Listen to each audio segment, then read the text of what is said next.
tey nag Seydina Muhammad la ñuy waxtaane sallallahu alayhi wa sallam. kon nag képp ku bëgg yonente bi emel vidéo bi te nga abonné Oustaz Mouhamed dama bëggoon nga wax ma melokaanu yonente bi nan la meloon. isa xaama ma annaas amuhum bil xiyaas kum taxawal moo lay sut moo waraloon njool màkk. waa naka la tolloon ci saay yonente bi sallallahu alayhi wa sallam yàlla bindee na ko noo xamante ni dënn bi comme ñi ci poids dënn bi spécial la woon. wax ma tuuti kon ci leeraayam ba naka la meloon. yonente bi bu musaan taxaw taaram nga xool lex bi da nga ciy mën a seetu. bëggoon naa xam tamit ay bëñam naka la meloon. yonente bi benn bëñam laalul morom mi. waa lan moo waraloon loolu. parce que yàlla bëggul lekk di tag ci bëñu njool màkka yi. waa moom est-ce que mus naa gis baayam. gisul baayam bët ak bët ci zahir waaye gis nañ ci baatin. ndax xàmmee na yaayam.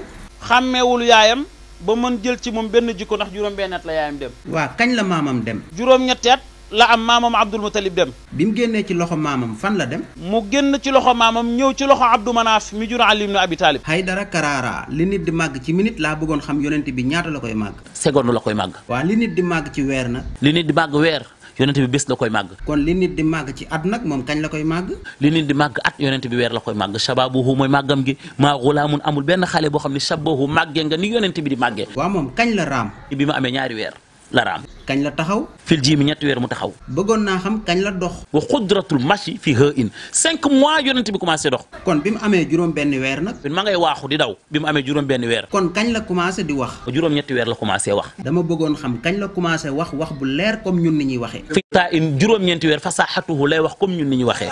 di laq baayoya ak miskin ya fuñ mën a jëm topp doo bàjjo yaa jër mi yàlla